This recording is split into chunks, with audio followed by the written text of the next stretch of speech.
All right, it is time for part 3 of marching forward out of rejection, something like that, based off of the book, Breaking Free from the Root of Rejection, a deliverance roadmap to spiritual freedom. I don't know why I get all flustered when I do that. I'm like, is it March Out or March?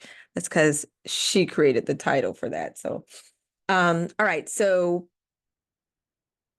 we're going to do a quick review. If you have any questions from part 2, now's the time to potentially ask. You know how to do that in the Q&A section. Remember, the chat is just for that, for chatting. And I believe what I said when we ended last time was for you to take some time right then and there to continue praying, to let God be God and to see what he was doing or trying to do in your life at that moment.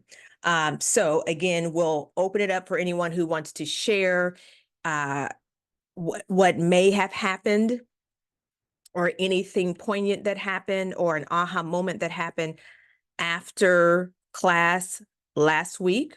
Or again, anything you want to share based off of your instructions, or taking the time to read through it a little bit more before we move on to part 3. So we will look to see if any hands go up. Anyone want to share or have any insight? I will tell you this. We are right in alignment with what God is doing in the earth realm.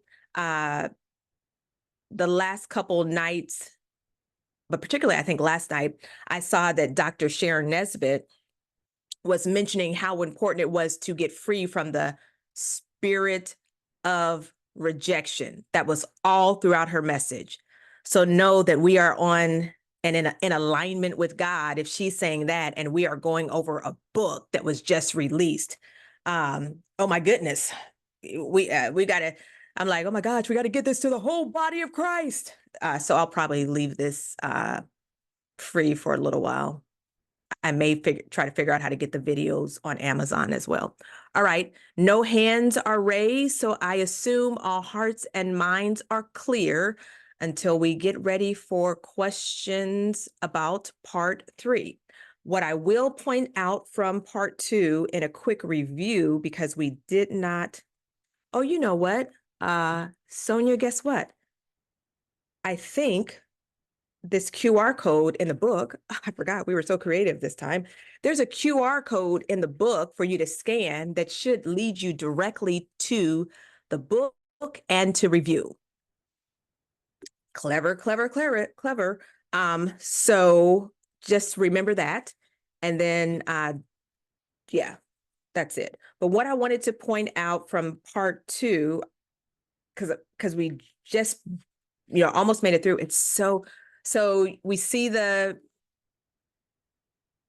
should be sharing my screen, but I just wanted to show this real quick. All right, so we got the rejection, the common roots of rejection. So on a regular basis, it's okay to keep hitting those until you know that you know that you know that you know that you know that you know you're free. All right, and come against the residue of all of that as well. All right. And then I don't remember hitting on rejection as arrested development, but know that when that happens, or you see this a lot in children, all right? But you also see it in young adults or in adults who appear to be very, very immature.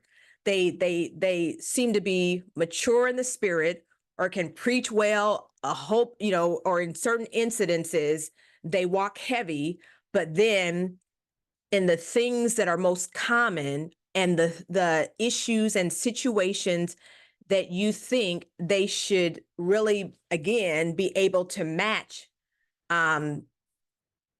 their results with, you see something that seems a little quirky.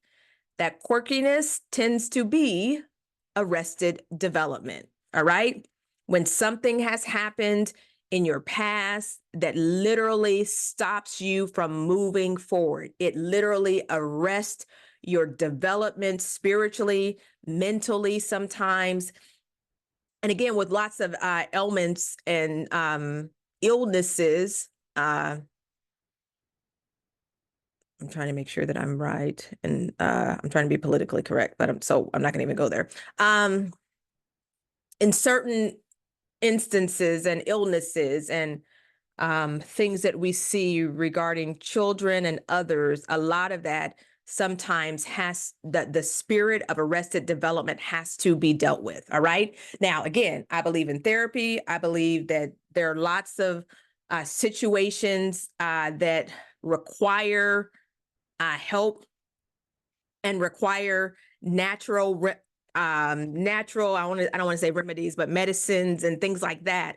But when you are on a spiritual realm, you have to begin to look at the situations that are plaguing you from a spiritual perspective. All right. And when you begin to look from a spiritual perspective, you are then able to see maybe, just maybe, I need to take some time and hit this spiritually and come against the spirit of rejection, which manifests as arrested development, which manifests as a stubborn spirit, the running spirit, and then which also manifests in the roots of rejection that we see, or the common roots that we see in that tree, which has to do with pride, vagabond spirit, self-rejection, self-sabotage. Self-sabotage is huge. Double-mindedness, rebellion, fear, manipulation, anger, depression, bitterness, condemnation, and pride and control. All right. When you see somebody overly trying to take control over a situation or trying to make you do certain things, it's typically because they don't want to lose control, because all their life they, lost control to others because of being rejected. All right. And so you got to really begin to look from a spiritual perspective in order for this to turn out right. All right. We good? Okay, so without any further ado, we're moving forward to part 3. I'm sharing. Ooh, it's not up in my screen. Let's see something.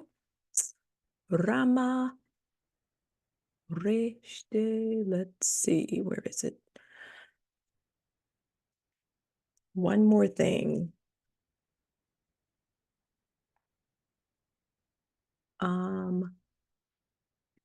Preview.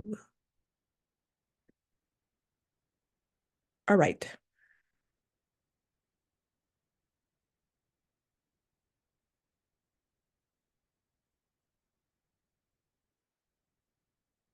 All right, I'm going to share my screen now, and then we will get started. Share. Voila, and here we are. You should be able to see. Yay, you can see. Of course, I can't see your notes, so I have no idea, but it says that I'm sharing. You are screen sharing. Yes, we can see. Okay, thank you. And I'm going to open it up huge. Ew. Oh my goodness. All right, so okay, I was gonna say, art person, help me. But I got it. Creative of creatives. Okay, there's that. Oh my goodness. Part 3. Oh, it's not in that one, so the thing is missing. So I understand. All right. Let's go. And again, thank you for taking the time to leave your feedback. Now let's keep pressing forward to the next destination in your journey. So I've got to re-upload that one because I see the QR code is not on the one that I gave to you guys who have the PDF. So we'll re-upload that. Pastor Celeste, can you help me remember that we need to re-upload that one?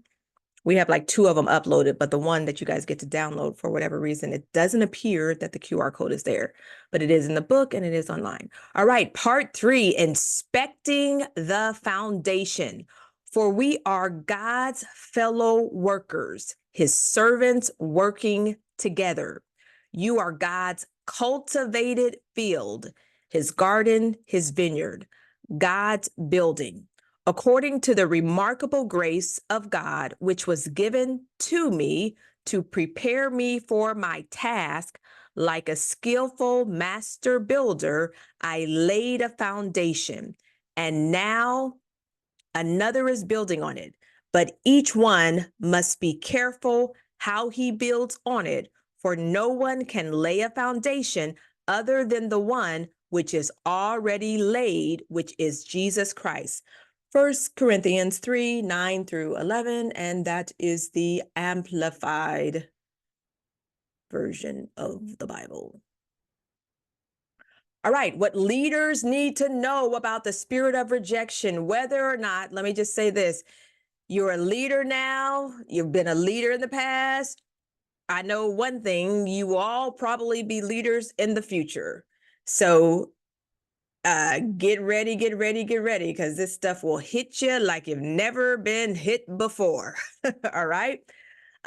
And so this comes from my perspective of leading, grooming, raising prophets and prophetic people.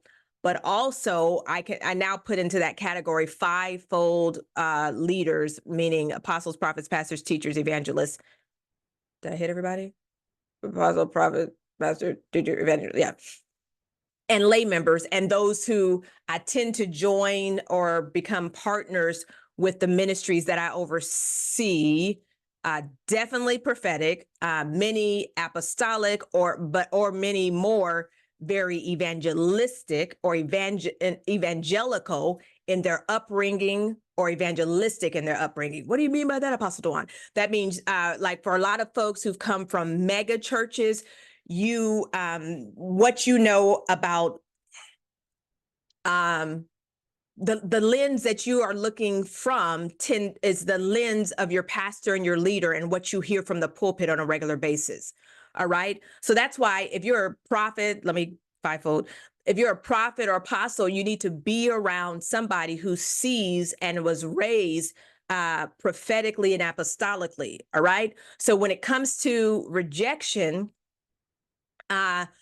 those who come from evangelistic ministries tend to be the mega ministries where it's all about not just getting butts and seats, but getting the people saved. But then what? Growing the church to mega heights. All right, from mega. And so the operations and the insight tend to be way different there than somewhere else. And you may also deal with the spirit of rejection, but your lens is going to look like that of where you've come from. I hope that makes sense. So in this situation, you've got to really understand, where you are in order to be able to know where you have to go. All right. So what leaders need to know about the spirit of rejection? Though many prophets walk in rejection regularly, cycle after cycle and year after year, very few ever get completely delivered from the magnitude of the mess they've weaved themselves into. And if they are not willing to hear and act on the truth, they will find themselves never healed. That is why they walk in cycles of isolation and false clarity based on the proclivities, the wounds of their mantles, and the wounds in the wombs of their natural and spiritual births. Ooh, you need to put a pin right there. Let me tell you the revelation God gave me a long time ago. They're depending on how you were birthed into salvation, all right, or how you came to know Christ. There were wounds that took place in the wombs of your salvation, or the wombs of where you were birthed into your different mantles, whether or not they were, things were great at that moment, and what you thought was good, that does not negate the fact that rejection still took place, or what type of wound spiritually took place in the beginning stages of your discipleship walk. Okay. So when that begins to happen, there is such a high likelihood that they are going to continue to go into a cycle. I'm getting a vision now. So let me say this. So what does that look like? Oh my goodness. What if you're at a mega church and your pastor is a pimp? Your pastor is a hoe. All right. What does that mean? We got to be frank around here. That means your pastor is perverted and you have a liking to your pastor and you call your pastor, some of y'all call him your father, all that kind of stuff. But what has really happened now, because that's where God birthed your salvation, if you don't see what you need to see and leave when God gives you a way of escape or gives you the understanding and the revelation that you need to leave, guess what? That perversion will be on you. And next thing you know, that type of perversion will also create a stronghold of rejection and everything else when you don't get the same type of treatment that others get, et cetera, et cetera. It's just a messy weave of the womb when, again, you're connected one place and now that spirit is upon you. And now you don't understand that what is on that leader is now on you. And as you walk, now that thing is repelling others from you or repelling things from you. And now you're suffering the spirit of rejection. Why? Because it happened in your spiritual womb. That's good stuff, isn't it? Y'all get it? Is this as good to you as it is to me?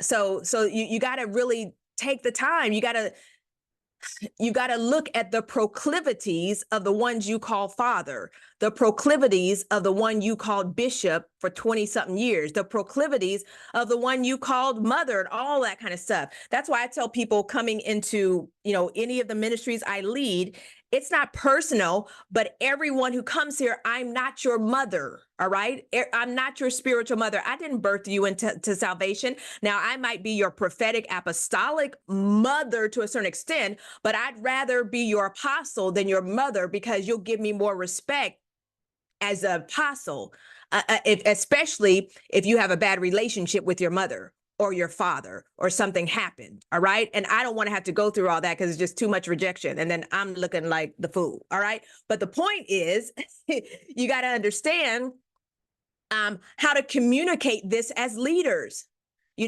That's why it's okay. You can be a part of GICMP Ministries. And yes, if you've been here a while and we've been here with you, yes, you're a son and a daughter of the house. But that doesn't necessarily mean I'm your spiritual mother, because if I was your spiritual mother, you would allow me to what? Correct you, calm you, all of that stuff. Y'all know what mothers do, and birth you without having to apologize along the way for every single little thing. All right. Now I have whole teachings and whole, epistles on that I probably need to put into a book as well. All right, so let me get where I'm going now. So when that begins to happen, there is such a likelihood that they are going to continue to go in a cycle. Though it appears that they are making progress and still hearing God, most leaders forget that a prophet is a prophet is a prophet because the gifts and the callings are without repentance. So even in their, here we go, sin state and their messed up state of rejection and confusion, prophets still hear God speaking through cloudy filters and intake. All right. Now their prophetic stream is dirty, and so is everything that they are releasing. When prophets have that public affirmation, God will make sure that the residue of rejection that has plagued them is dealt with before the next level of elevation. Once this elevation takes place, know that the next test and trial regarding their deliverance from rejection will come forth to determine how far they've come in their maturity. Let's put a pin there. So what does that look like from a leadership perspective? It looks like you lay hands on somebody, you release them into their ministry, and then 3 months later, they leave. And then 6 months later, they leave. Then all of a sudden, 6 to 9 months later, after you corrected them, they just can't understand or how God allowed any of this to happen, and you're confused as the leader. But again, you're just dealing with a cycle. So when situations like this happen, you cannot take it personal. All right. Been there, done that. I don't take it personal. But what I do understand is when they're going through a test and they're failing. All right. So 9 times out of 10, after hands have been laid and there's something that happens, God will test their spirit of rejection and test their level of maturity by causing correction that would normally cause them to run, to see if they've truly accepted the adoption of laying on of hands, to be placed in a fivefold ministry, and to also see again whether or not he can trust them at this next level with what he has for them. All right. So though it hurts when this happened, and though it can be get kind of funky on us, it's normal. It happens all the time. It happens in Jacksonville, it happens in Chicago, and it happens everywhere. All right. But then you also see that their stream becomes dirty and cloudy. And again, that's when people try, well, didn't you just lay hands on them? I sure did lay hands on them, but I didn't know they were going to act a fool over here and start doing this. That's dirty. That's not good. And so you've got to be able to deal with that and recognize when rejection is having its way. All right. Once this elevation takes place, know that the next test and trial regarding their deliverance from rejection will come forth to determine how far they have come in their maturity. As a leader of your ministry, church, or organization, it is important for you to be able to identify the spirit of rejection working through the members of your team. You are building a foundation for the kingdom assignment entrusted to you by God. You need to inspect the foundation by examining how well your teams are functioning together as a unit. At times, it may seem that chaos is at work. You may have had some people leave unexpectedly, and you can't pinpoint why it keeps happening. There are 10 patterns of rejection that prophets struggle with on a regular basis. As you reflect on each self-assessment question, think about the prophets or prophetic voices that serve on your team. Can you identify any of the following patterns in them? All right, so we're just going to take the time. I'm just going to go through the patterns and name them, and then I'll come back and decide on which ones to hit on. Or actually, once we get through, maybe we will see which ones you guys want us to focus on, because we are not going to have time to focus on all of them. I'm not trying to read all that either. All right, so 10 patterns that reveal the truth about prophets and rejection. Rejection as a wall, rejection as complacency, rejection as division, rejection as a covenant-breaking spirit, rejection as resistance to correction. Oh, Father. Rejection as non-commitment, rejection as dishonor, rejection as disrespect, rejection as a team-breaking spirit. Let me see, what should we deal with first? Or, okay, I'm gonna deal with the spirits that I know will hinder your ministry, your church, your team. All right, it's disrespect and dishonor. All right, and any kind of disrespect and dishonor that you allow to continue to happen without correcting will bust up your church, your leader, all of the above, your team and all of that. All right. Anything happening in the chat that I need to know about, Pastor? Because I surely can't see what you're saying, huh? They're agreeing with you about the dishonor and the disrespect. Okay. And I added, when you finish going over those, if you have time, can you talk about the complacency also? And non, yeah. Okay. All right. So, okay, let's just read disrespect. We'll read dishonor, and then I'll give you some personal examples, and then we'll see where we are.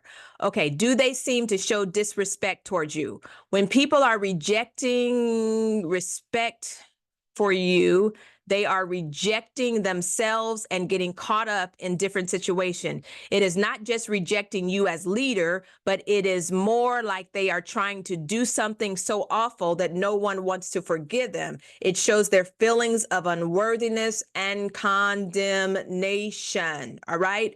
That means they're coming to you rejecting respect. That's what that is. Disrespect is rejecting respect.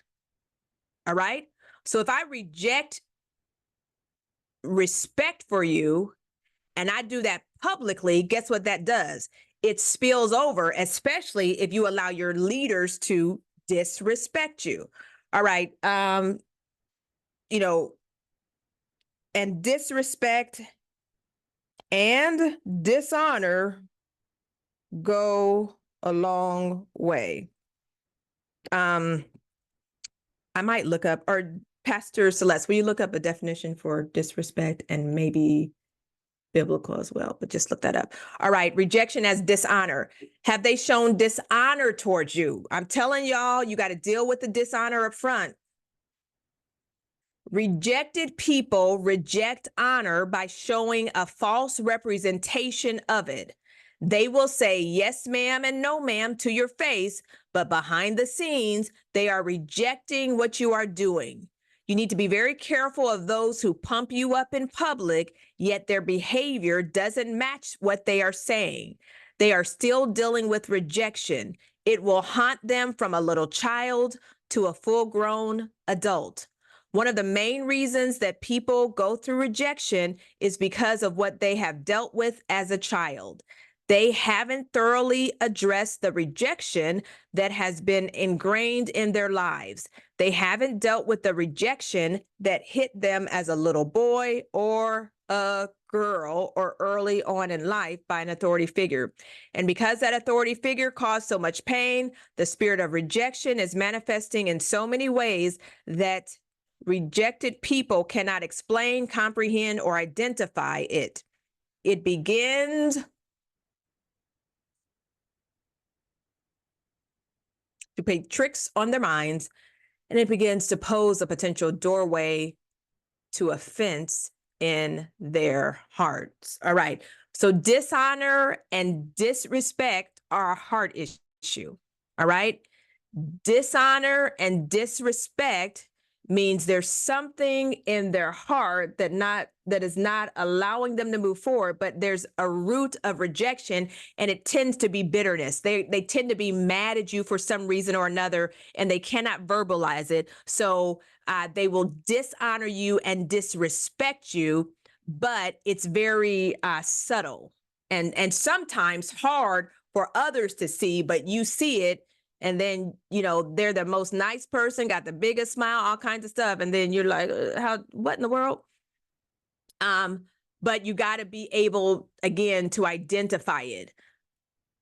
Want of respect or reverence, incivility, want of civilized behavior, okay, rudeness, uncourteous behavior to others. All right, so all of that is disrespect. All right, when you have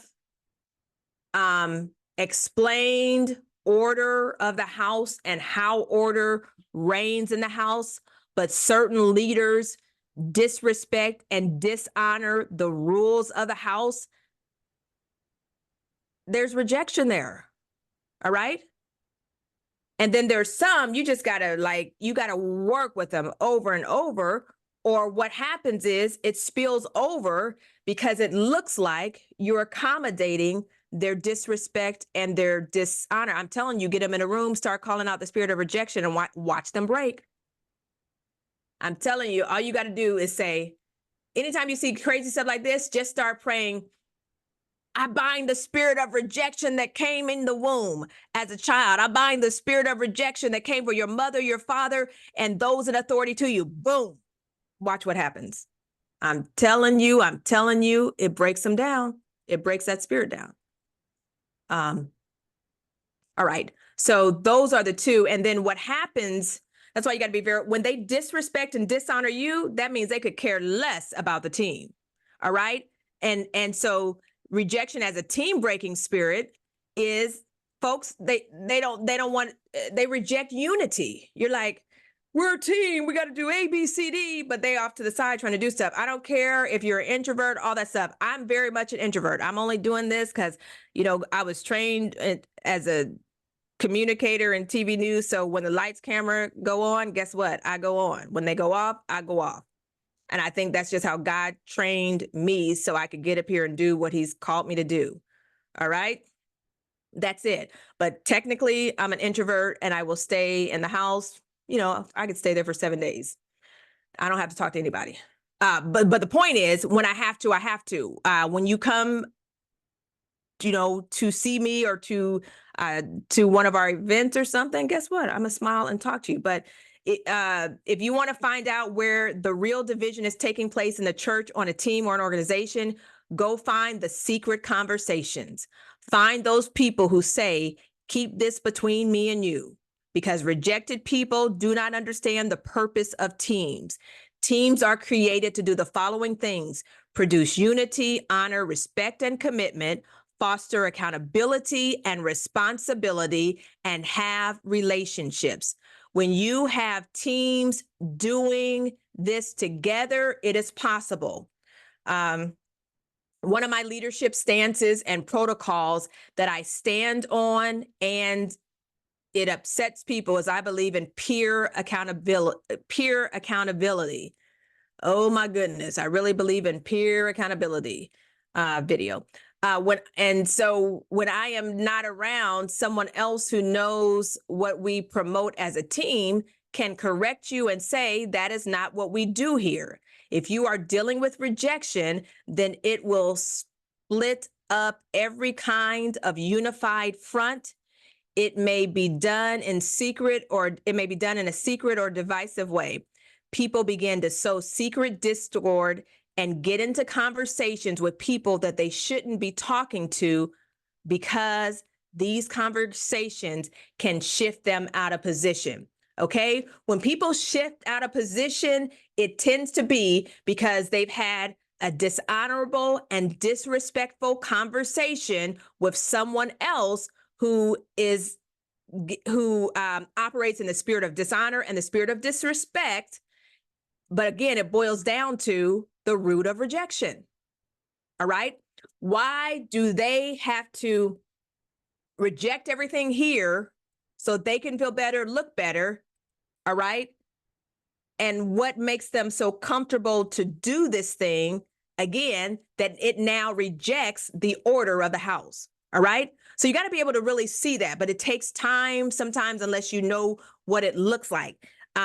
Because you'll see this person talking to every single person, and then all of a sudden everybody's confused. Oh no, that's a seed of dishonor, a seed of disrespect, or seed of non-commitment. All right, last one, then we'll stop to see about, oh my goodness, 8:45. We have a little time to ask questions. All right, so here's another one. Do they refuse to make commitments? Oh my goodness. The spirit of rejection will cause prophets, people, apostles, fivefold ministry leaders, lay members to reject commitments by disagreeing or not agreeing to make commitments. You cannot get rejected people to agree or commit to anything.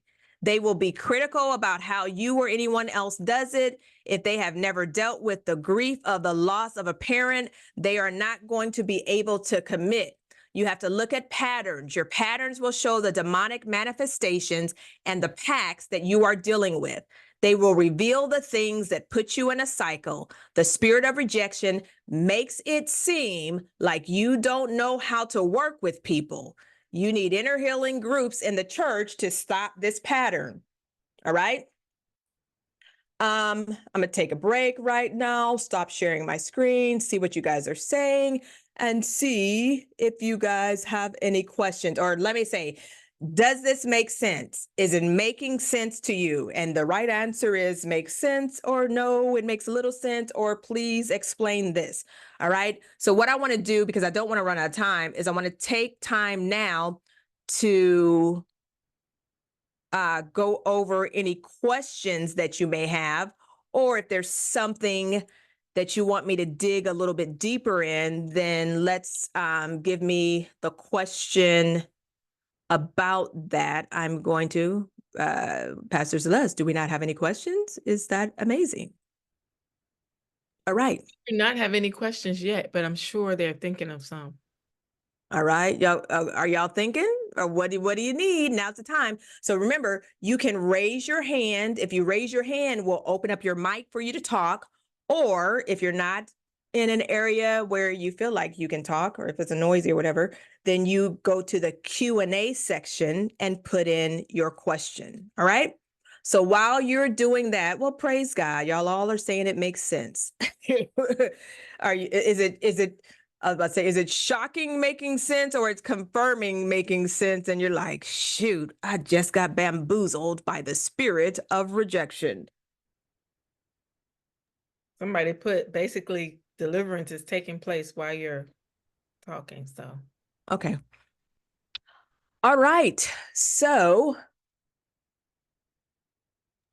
there's a question. How can you get totally free? how can you get totally free? I don't know what you're saying over there. On the volume. For what? I know how to edit. Forgive us, folks. We're recording over here too. I'm like, people start talking to you while you're trying to teach. Okay, I'm still in confusion on if you feel rejection, what do you do? It's from a leader. Okay. All right. We may do a role play. Okay. So what should I hit first? How do you get totally free? Let's start. I need a little bit more from that. So also remember, you can go in the, what do you mean? How do you get totally free? You're saying, how do you get totally free? If you've been rejected, you've dealt with all this stuff. If that's the question, a lot of it has to do with making the decision to be free. All right. You cannot be free if you're afraid to do what you need to do in order to be free. So when dealing with the spirit of rejection, you have to be willing and transparent enough as one who's dealing with it to say, you know what? I believe this burning on the inside of me is the spirit of rejection. And now that I've identified it, I reject the spirit of rejection. And I may need to talk to someone who does deliverance, or someone, the right leader, all right, somebody who deals in that thing, so that you can get free from it. All right. I will give you two more. I have some suggestions on that as well.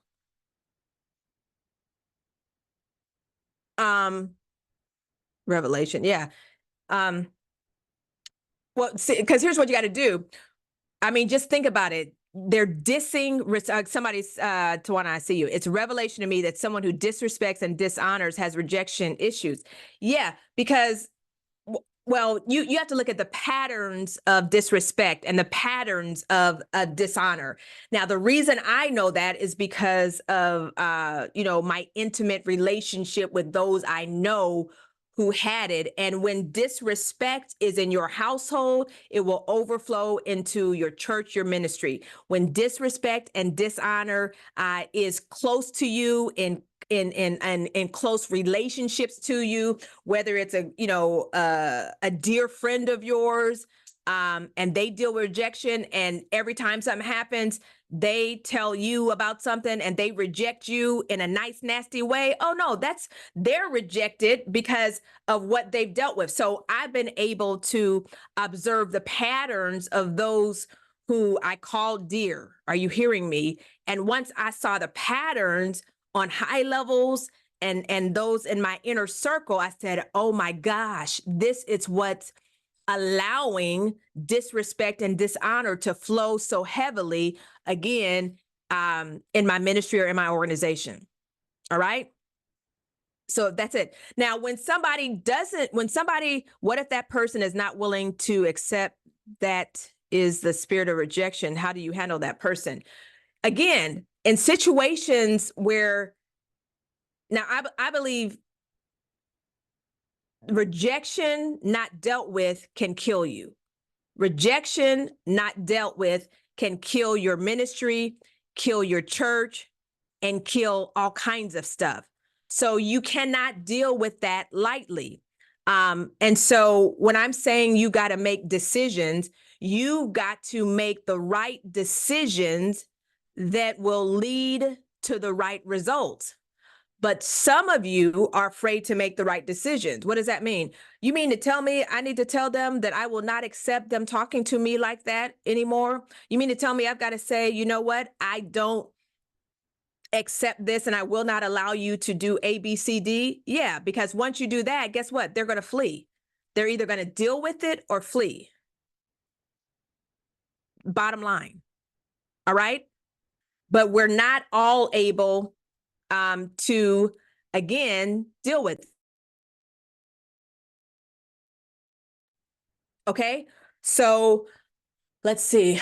Again, and it's definitely boundaries, but it's having those hard conversations, because the spirit of rejection, or those who are dealing with it and have been doing it for so long, where it becomes a part of their body and a part of their spirit, a part of the soul, will make it seem like you're crazy.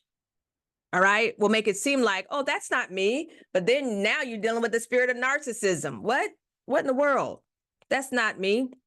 Yeah, it is. It is you. You did say A, B, C, D. But see, when you deal with that spirit directly, remember, the truth shall set you free. If you want to see real deliverance, release the spirit of truth, whether it's on you or a person. Now, if you are the one who dealt with rejection as a child, then you can look at some of the other situations that you've recently dealt with to see, oh, did I make it through? Oh, I made it through. So that's God. When you're able to transparently have a conversation about what you dealt with, then I would say, oh, wow, you made it through. You've made it to a certain point. And so, and then for many of you, the point will be, okay, are you able to stick and stay when you're feeling rejected? So what happens a lot is, okay, as a prophet, as whatever, something happens. So now you got corrected or something happened and you feel rejected. So now you're wondering, you know what? Maybe the church isn't for me. Maybe this organization isn't for me. Maybe I should leave like everybody else. I wonder, why did so-and-so leave? Well, you know what? I'm going to leave now too. It's clearly so-and-so. And you start playing with those things in your mind, and you don't make a decision to stay. All right. Now, I'm not saying, I'm saying when you know it's you. Okay. Because 9 times out of 10, when you know it's you, you still run because you don't want to deal with the tears of rejection, and you don't want to deal with the correction. All right. And so you've got to be able to deal with it. Yeah, defense. Yeah, that's it. It's definitely a defense mechanism. And then now I'm thinking of a couple of things. That's why I said sometimes, we like the chat is where I like to do everything, but you're putting out there. But I would say, like, for instance, I have some people, they thought about leaving, they came back, they didn't leave, they stuck and stayed. They're very much a part of what we're doing. We've had some transparent conversations. They're still here. They're thinking about writing a book. I would say you're dealing with the spirit of rejection, and you're probably way further along than you think, because you're actually dealing with it. And now the rest of it is conquering it. Now, the enemy is defeated by the blood of the Lamb and the word of our testimony. You're not really free until you can talk about it. You're not really free until you can tell that good testimony. I was caught up in a cult, y'all. I was caught up, and my pastor was a hoe, and I was connected to blah, blah, blah, blah, blah. You know what I mean? Or I was doing A, B, C, D, And, because people go through stuff and then don't want to admit, or once they've admitted that they're going through something, they don't want to admit it later. And then that whole situation is why they can't flourish over here. Because you don't want to tell the truth to shame the devil. Because I said you need deliverance, and now you want to act like you don't need deliverance because you forgot that you told me the truth. So when God sends you to a people like me, God sends you to be free. Because we're about to deal with the truth of the situation. All right. What other questions did I not deal with or did I not answer? And I'll go to the Q&A. You want me to read the Q&A questions for you? Yeah, please. Okay. How do you know if infirmities are related to a natural cause or a spirit of rejection? Well, if you can't, if you go to the doctor and they don't really have an answer for you, that's it. And anytime you go to the doctor, they can't pinpoint something, it's definitely spiritual. But also we know that all of these can lead to that. I mean, pride and anger, that then tends to skyrocket your blood pressure, right? Stuff like that. Now, when I've dealt with and looked at people who had high blood pressure and stuff like that, a lot of it and got angry on cue for certain stuff, that was because they were trying to prove themselves, because at a certain age, they were the ones being picked on. At a certain age, they didn't have that type of authority. So it just begins to bend you. All right. And so you begin to act a certain way. But again, yeah, very much so. Oh my goodness. She said, is church hopping derived from the spirit of rejection? Yes. Unnecessary church hopping? Yes. I mean, okay, so there are many of us who were loyal to a fault and stayed a part of a church for long, long times. But when you get and to be an adult and God shows you who you are as a prophet, pastor, whatever, and then every time you get in a conflict with somebody, you leave, or every time you get in a conflict with a leader, guess what you do? You leave, and now you have 7 churches in 7 years. The problem is you. And 9 times out of 10, if we go back and examine why you left, it's because you got in conflict with a leader and then you left. Now, I know somebody who left our ministry. I know that's what it is. They were in 5 churches in 7 years, and every time they got in a dispute with the female leader, guess what? It was time to leave. Oh, it happens every time. Well, when is the time? Could it be that it happens every time because you haven't passed the test yet? Maybe the test was for you to stick it out and to be mature and talk it through and admit that you're feeling hurt. You want to run, but you're not going to run because that does nothing for you. You can't teach about being a super prophet and then display a level of immaturity kin to rejection. All right. I don't know. Did I answered that question from the thingamajig? All right. What's another one? Okay. Wow. How does one build trust and relationship with their leader or apostolic mother when they have faced rejection? How do they have a healthy relationship and let them in? Sidebar, hold on.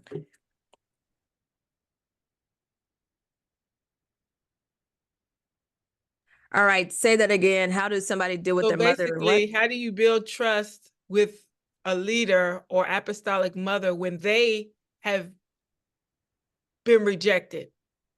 Yeah, it's hard. I mean, yeah. So you got to know that that's it. Okay. You've got to know that that's it. And you can't be conjuring up in your mind that that's not it. But if that's it, you still have to be very careful because it's not going to always go well. All right. And because they're still going to manifest those things. Been there, done that, seen it. All right. They're still going to have a heavy heart. Their heart's going to be torn. They may confide to you in secret places and things like that, but the bottom line is they can still never get past it because something happened typically in their childhood or growing up in ministry and somewhere. And now we'll share this with you. For those of you who have leaders who grew up in the civil rights movement or grew up down south around that time and they happen to be Black, guess what? There's a lot of stuff that they dealt with that they're not willing to share. But much of it was a spirit of rejection when they have things that they've hidden, they haven't said. And then guess what? That impacts the way that they lead. I've seen that. And that's just something you got to really pray through. But that's why it really takes knowing, being able to cover your leader with intercession. Now you can expand a little if you would like to see if you want to take that any further. Can I say something about that? Sure. You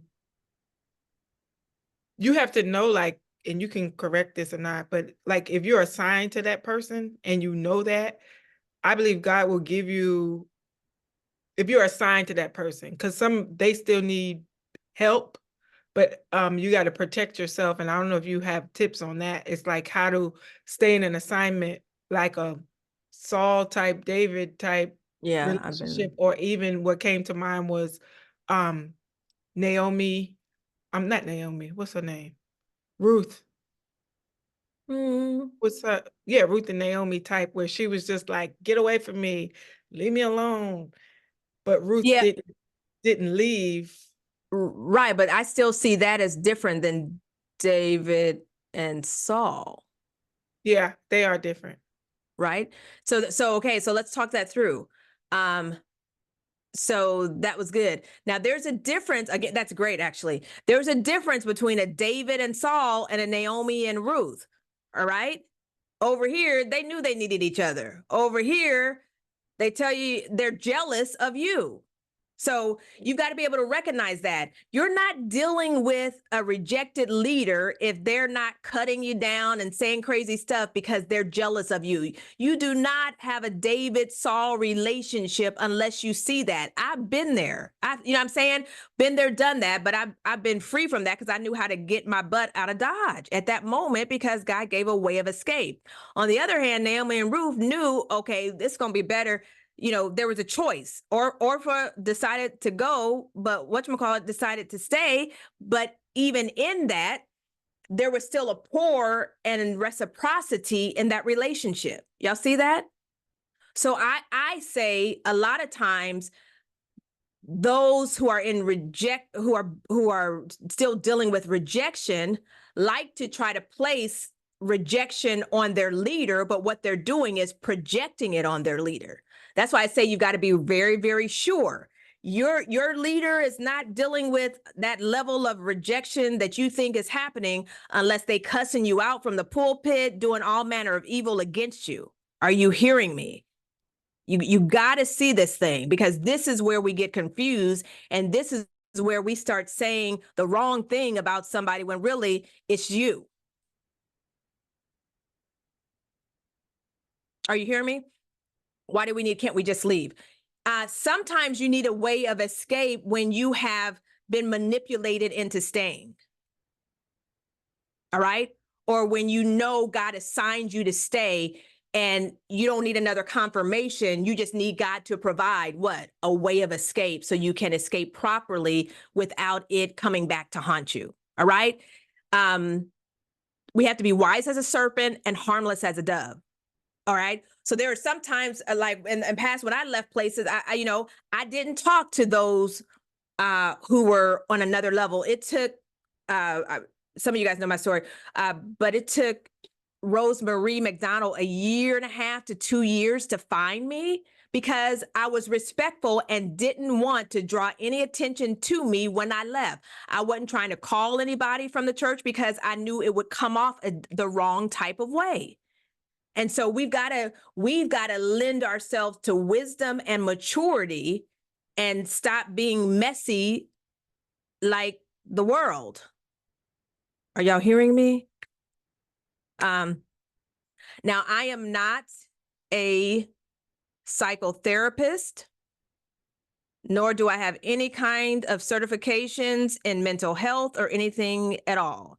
I've taken 4 sessions.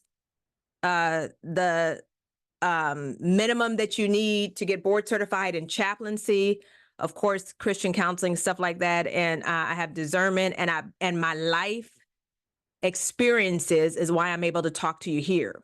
Now, I can tell you a little bit about narcissism, but I also can tell you there's a difference between a psychopath and a sociopath. Are you hearing me? Most of y'all are dealing with sociopaths who manifest as narcissists as well. All right, that's all I got to say. Anything else? And Someone that's is why asking, what's an example of a way of escape? Like what would be an example? okay. So now now you got to go study the Bible scripture, right? But here's what a way of escape. God tells you to leave. God gives you permission to leave. You're getting ready to leave, but on Sunday you get a prophetic word from your leader, and now you think things have changed and everything's going to be great now. All right? Or, and you know that this person is like a Saul. Okay? Let's keep it in context. But you also know you're assigned. So now you're like, oh my goodness, you know what? I think I'm just gonna stay. Let me just stay. But then you can see things are getting worse. That was just something that happened. But now all of a sudden, God sends somebody else to you, or somebody very close to you in your family. Y'all have a conversation and you both agree that y'all both should have left, or that your family should have left, or something like that. That's confirmation. That's a way of escape. And God's going to say, okay, get out. Because there comes a point in time when God releases you and you don't leave, that then after all of that, you've got to run, because now the situation is worse. When things get worse, you need a way of escape.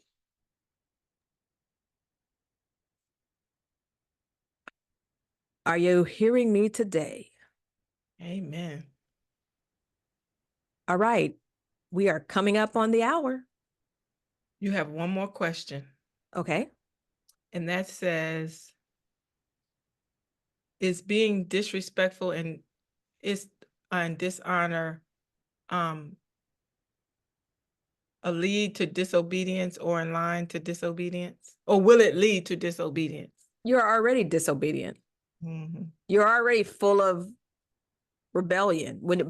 If you can't honor, let me put it, if you can't honor me as your leader, if you can't respect me as your leader, guess what? You are already flirting with rebellion and disobedience, because the rule of the house is we lead with honor, we lead with integrity, and what else do we lead with over here? And we lead with honesty. All right, we tell the truth to shame the devil, all of the above.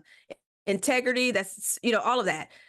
So if that's the rule of the house, and as a leader or as a person, you can't act, move in alignment with the rules of the house, you're already out of order.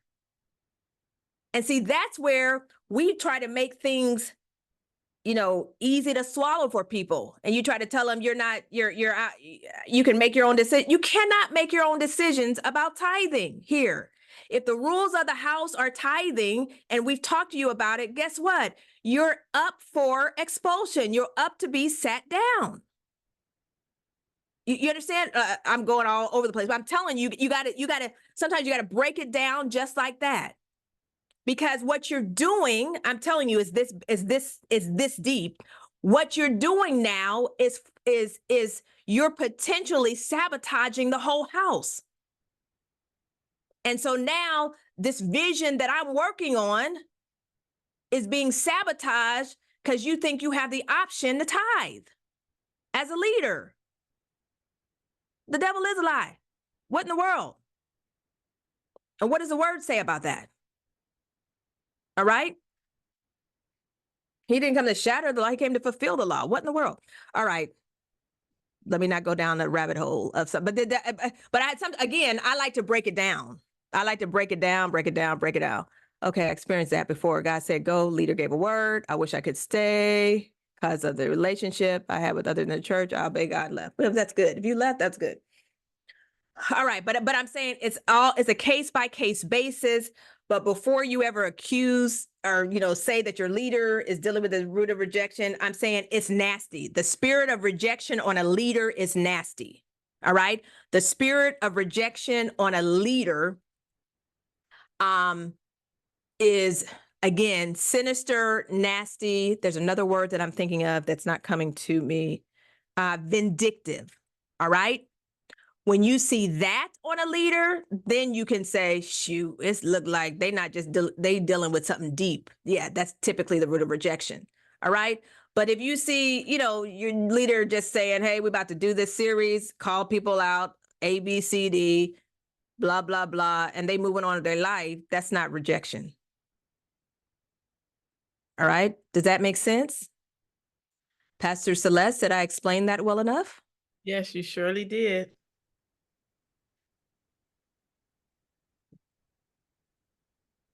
All right. I wanted to share another way of escape. I've Mm-hmm. had a situation where I knew I was supposed to leave a place, and God told the person that I was supposed to leave the place. So even though they weren't happy, they spoke it, which was confirmation, because that was somebody I really respected. God spoke that to them. And I was like, well, I know that's God, even though they were not happy about it.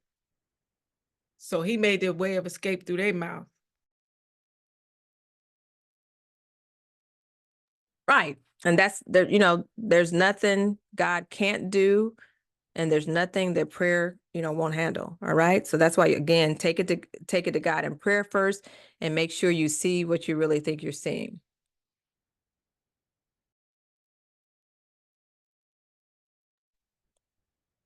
All right. All hearts and minds are clear. Yep. Now remember, there's some of y'all who still owe me a favor. You got to get over to that Amazon page and do a review. I'm sitting at 7. I need at least 10, and then I need 14, and then I really need 20. We've sold way more books than that, but there's more than 60 something of y'all who signed up on here, so surely, just go review the book in the name of Jesus. So that's what you need. And then what else? Is there anything else that I'm forgetting, Pastor Celeste? So, Somebody just raised their hand. okay. All right. Yeah. So what I'll do right now, we'll take a few minutes to open mics if you want to share comments or feedback. And right now, Council Person Banks, your mic, or you can talk, I think, if you want to talk. Can you hear me? I can. Okay, great. So I was just getting out of council meeting, so I just heard the last part of it, but it reminded me of what I decided to do is have well, when I was a child, my mom told me that there was no such thing as jealousy. And I always would have these incidents, both like with cousins, with really close friends, that at some point in the relationship, they would reject me. Like if we all would grow up in church together, Sunday school, we sat together every Sunday, then all of a sudden they may move to another seat and without any explanation, or all of a sudden, like if I had like really, really close friends, and then all of a sudden they may start going out without me. And so I would always, like, what would come in my mind is jealousy. But because my mom told me there was no such thing as jealousy, I didn't know. It always left me in a position where I'm like, well, what is it? I would always have the doubt. So once I've gotten college and I experienced the same thing with some close friends, and I told my mother, I said, Mama, like it was like a revelation. Mama, it is real. It is real. And she's like, what's real? I say, jealousy. It really is real. And she said, oh, yeah, baby, it is real. But I always wanted you to look at other things first. And so from that, even today, I have to have three things to confirm jealousy when I know there's no other reason for me to be rejected. And so I just wanted to, reiterate that helps slow down, me immediately running to other things like whether it's race or, sex or whatever. I need three things to make before I know or I move or I believe that I'm being rejected. I'm always passive about it until I get three confirmations. But I was all. Okay. Well, thanks. That's awesome. Thanks for sharing. All right. We're coming to you, Dr. Marilyn Weeks, Apostle Weeks. Let's see. You can talk. Good evening. Thank you for a great teaching tonight. I'm going to go to one of your last statements. You said the spirit of rejection on a leader is nasty and vindictive. And assuming this leader has followers, what's the best way to handle that without dishonoring or disrespecting the leader? I was immediately thinking of family situations. For example, sometimes they're alcoholics, sometimes they're just those kinds of crazy things. And I've heard it said, okay, it's time for an intervention. I think they call it in psychology or something, where a group gets together. So I'm thinking perhaps there's more of that that's needed, not to answer my own question, but just throwing it out to you, your thoughts on that.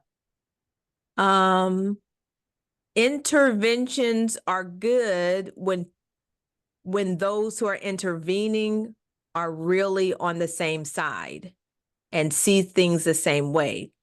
Otherwise, it's a moot point, because 9 times out of 10, there's somebody on that intervention team who doesn't necessarily want to go all the way through with it. And so that's why I lean more towards having a heart-to-heart, one-on-one, explaining what I see and giving that person an opportunity to change or redirect. And then guess what? They end up leaving, fleeing, or something because they don't want to deal with it. In church, in Christendom, in our organizations, I give you a plan. I give you a plan. And, many times when they don't want to deal with it, they reject the plan and run, or reject the plan and leave. But again, interventions are good, but, depends on what type of following you're saying. You don't want to mess up the following, like, are you saying church, or are you still in family? Yeah, have a private conversation. Well, no, I'm looking beyond family, like, again, the company of prophets, apostles, that kind of thing. But sometimes things can be maybe a little screwy, with respect to the leader. We all go through phases in life, okay? Right. So I'm just wondering, and I agree wholeheartedly with what you said. And usually it may be only one or two that's really catching the depth of some of these things. Mm-hmm. And sometimes they may need to go back to actually prepare the others. Right.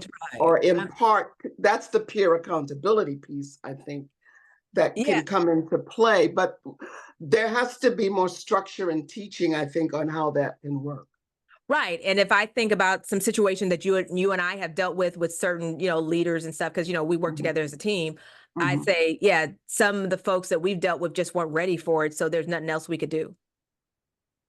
And you have to make, recognize when there's nothing else you do. What you do, you go to God and say, God, if you really want this to happen, I guess you're going to figure it out and make it plain. And then he'll keep making it plain, and you can see where he's given people chances. And correct. So I say never, don't forget about, God and being very specific when you know that people were sent to you to be healed. Right. I guess I'm thinking about it also in the context of Ephesians 4 and the unity of the body, not at the sake of, I don't know, there's too many churches where it's just plain dysfunction going on. Correct. In the body, all right? And too many believers are just sitting passively by. And some of it, I think, is because of this dysfunctions they've gone through in their own homes, and they almost don't know what to do.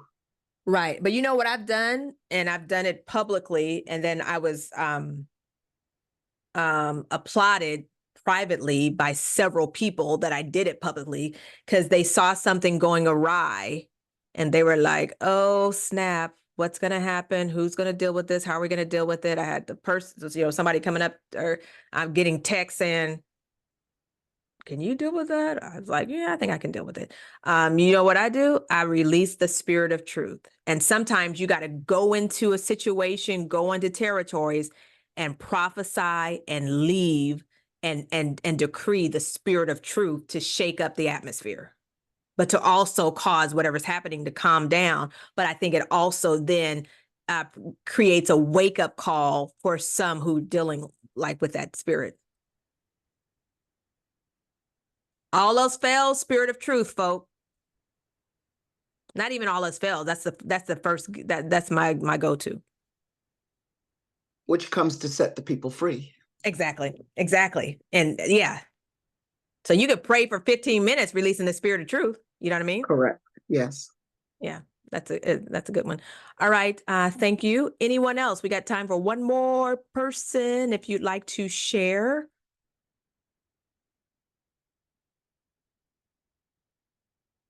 It's been a great conversation.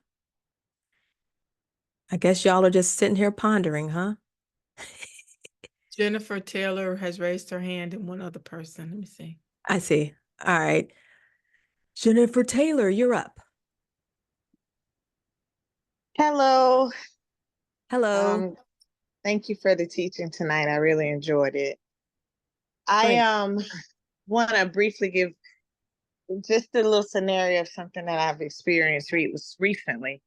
So I was birthed from a church where later on the leader had been found to be like sexually involved with some of the congregation, and it was a big mess. And we went through a lot, but I waited on God to release me, and I left. And that was hard. I had a lot of warfare, and went through a lot. Little bit after that, I ended up going through a divorce. And since then, it was just kind of hard for me to find a place and to settle anywhere. Like I just was kind of turned off by the church. So recently here, I started going to a church. I felt led to start going there. I started going there, and at first everything was good. And just all of a sudden, there was a prophet that came into town, and he prophesied. And after that prophet left, I started seeing things change, like with my leader. Actually, it wasn't after the prophet left. It was one night during the service, the word that the prophet gave me, because God had been giving me a lot of words to release. And because I have also dealt with rejection, the fear of man, all of that, I had been disobedient and hadn't been releasing what God had been giving me. He had been giving me like a lot of words. The prophet called it out. He prayed for me. And before the prophet left, one night we were called up to like sow a seed. And we were going up. I was like behind another lady. It was a lady in front of me. I was walking behind her, so I couldn't walk any faster. But I heard the leader say, like, she basically called out exactly what the prophet had already spoke about me. Like, y'all need to hurry up if you're gonna. I had seen her attitude toward me change. And then that particular night, I heard her say, you're walking slow, you're taking your time, you already deal with the spirit of disobedience. God is already dealing with disobedience, and like basically referencing the word that prophet had given me. Since then, so that night I didn't say anything. I just was like, okay, well, kind of wrestled with that. Okay, was she talking to me? But I'm like, she had to be talking to me because I'm the only one got that word. But since then, I would hear her say things like, referencing like jealousy, like even to the point where I even asked God, like, examine my heart, like, is there something in me that she is seeing that, because I just really wanted to be a part of this ministry. Like I wanted to be there. I felt led to be there. And at first everything was going so well, but like now I don't even want to go back. Like I feel so torn. And like I'm right back in a place where I don't want to be in church again. So your question is, what should you do? Yeah, basically, like I've been praying. I haven't. Let me share. Here's my advice always with this type of situation. And tell me, how long were you at the other church and how long have you been visiting this one? I was at my other church about 10 years, and Okay. I've been visiting this one for about 2 months. All right. In between that time, have you had any deliverance? Like real deliverance. You want to screen with me, even if we're far away, and I'm saying, I call out this, that, blah, blah, blah. No. All right. No. Okay. So there's problem number one. Okay. You need to deliver in time, in a situation like that, you need a deliverance action. The other thing, in a situation like this, what happened with this church that you're seeing now, what have you, is I believe God is at least showing you potential warning signs of what you could potentially endure. But I think also it still goes back to, as you're asking God, tell me, is there anything I'm missing? Here he is answering you through Apostle Dwann, saying you still need deliverance. Because when you go through situations like that, it's just hard and tough. Now, what I advise people when they come out of traumatic church situations like that is I advise you and them, do not connect with a church anytime soon. Breathe a little while and just fellowship, because the word says, forsake not what?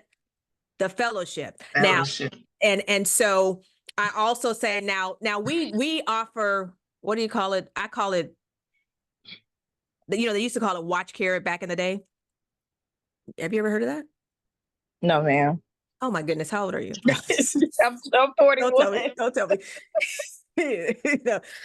Back in the day when you would like go to a church or you would move away for college, they'd be like, I'm joining the church under watch care, but my home church is over here. That's watch care. But what I call it for today's society is, I call it foster care, because people seem to understand that better. Right. So what I say is, and I just think we have that ability to foster people in transition from one church to the next. Because again, as you're moving forward, I still think you need to be fed. I still think you need fellowship, but you need a realignment for your assignment, and you need to forgive and you need to forgive what happened there, but also release yourself from everything that happened there as well. And that takes place a lot in deliverance and even therapy or counseling. So that's it. Take a chill pill, take a deep breath. And because what's not going to happen in this season, I'm telling y'all this is what's not going to happen in this season is I'm not going to be in a critical, combative relationship with my leader. Right. And so what you have to do and what you've done is you have to make that decision. And so somebody was saying, well, how do I get delivered from this? You make the right decision. So your decision in this, folk, I'm not telling her to leave, but your decision is this good for me? Is this good for my mental health? Is this good for my spiritual health? Am I even going to be able to receive from this person? Because again, what we understand when prophets get prophetic words like that, then now we're wondering, oh my goodness, what does that disobedience look like? We start comparing levels of disobedience. Well, could it be A, B, C, D? And so what you see really is, it probably really is happening, but I'm saying take a step back, take a deep breath, and you're welcome to come here for foster care. We'll cover you over there. Where are you located? No, we're in Jacksonville, Florida, but I'm saying we meet so much online. We do stuff like this. Oh, okay. We on a regular basis, we have people that we cover for all across the world. Okay. And we have a private group that you can come in. But if you want to, if you want to inbox us, let us know. Pastor Celeste can talk to you. All right. God bless you. God bless you. Who's I thought I saw Dr. Lawson. Are you still on? Did you still have something to say? I'm giving y'all, it's 9:30. I'm about to it's time to go to bed. What in the world? No, it's not. All right. Dr. Lawson, or did she hang up? I don't see her. So we're good? Okay, I see one more goes. person. Okay.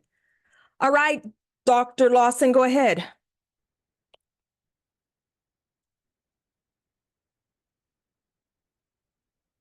You know how to undo your mic? There you go. We can't hear you. Are you talking?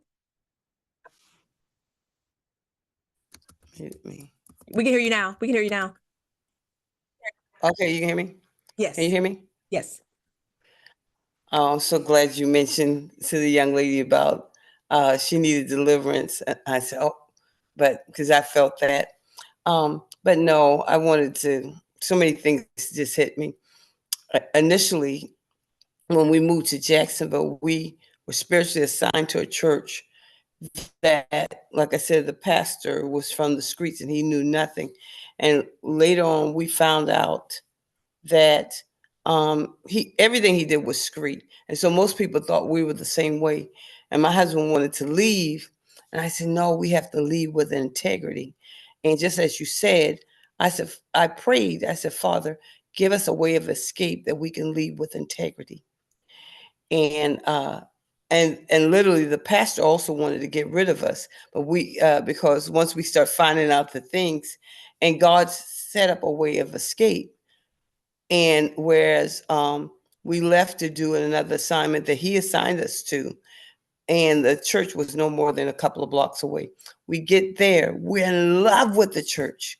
So now we're blinded because now we're in love with the church. And although, like you said, that's really the person who spiritually birthed me as a prophet, because when I start seeing how she flow, I said, I do the same thing. I hear things, I see things, and she started teaching me and training me. But she rebuked me, I want to say every day, because her thing was, her thing was I was too immature, and she knew I couldn't stay immature. And so it came down to the fact that after we were affirmed as prophets, I would say within 6 or 9 months of being affirmed, literally, I have this open vision, open dream that we're supposed to launch our own ministry. But we do not want to go. I didn't care what that dream said. I didn't care what the vision said. John was happy. I was happy. They were helping us. At that time, we had a 2-year-old and a 6-year-old. They're helping us raise our kids. It was like no reason to leave. And lo and behold, God sent a prophet from out of town. And literally, he would not have known. And he said in front of the whole house, it's time for them to leave. It's time for them to go. And literally, the pastor was very upset because she didn't want us to go. So we had to now decide to ourselves, do we obey God? And because for him to say everything, literally, me and my husband said something in our house 30 minutes before we get to church, and this man tells exactly what we said in our house. So we knew he had to hear God. And so that's how I said, I just wanted to give that a tip point. And literally, because a lot of people, they say they don't know when to go or when to leave. And really, it comes with the fact that if you're dealing with rejection, I was dealing, I guess I was dealing with rejection really from my father's side or whatever. So to be rebuked, I hated it, but I also felt the love, and love will make you stay when God is telling you to leave. So you always got to check yourself as well as don't accuse the person. But if you examine yourself, then you will be able to, if you know who you are, then if you hear the voice of the Lord, just obey. Right. And I'm so glad you brought that up. 2 more things, folks, and then we're going to end. We're going to end. But if you need real deliverance from a real seer to help you with the rejection, that's who you want. Dr. Ernestine Lawson, Apostle Lawson. So what we can do, I'm sure I can get on the phone with her and convince her to open some sessions up for any of you who are in need, but we can send out something to potentially,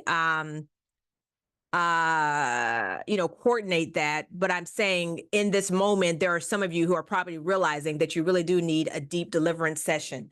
All right. And so my recommendation are the Lawsons.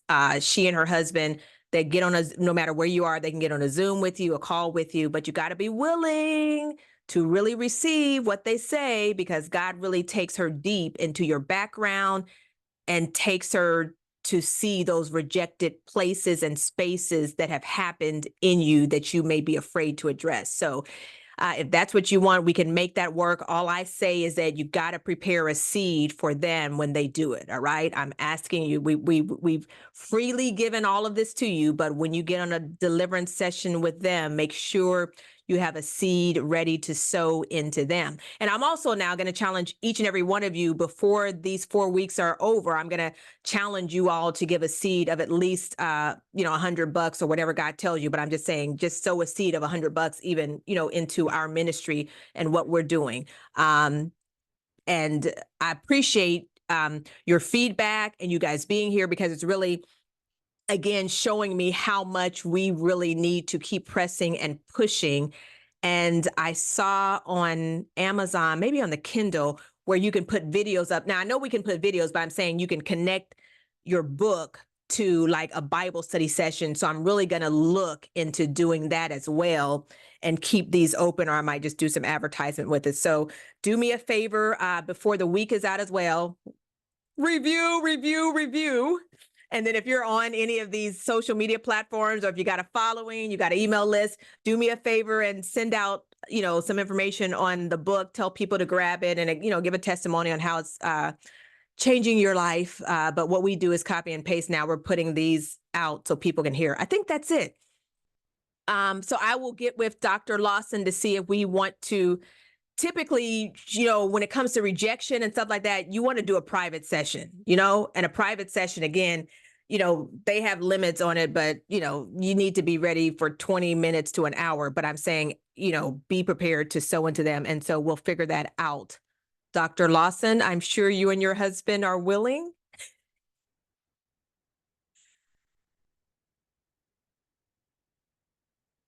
Let's see if she hears me. I'm sure they Put will. yes in the chat. I said yes to the chat. Okay, very good. Very good. All right. So that's good. So now we got you high level deliverance stuff, and then we'll put you on a list. If you can't get to the Lawsons, then guess what? You'll go to Dr. Weeks. But right now we're gonna volunteer them and make a list for you and call it a day.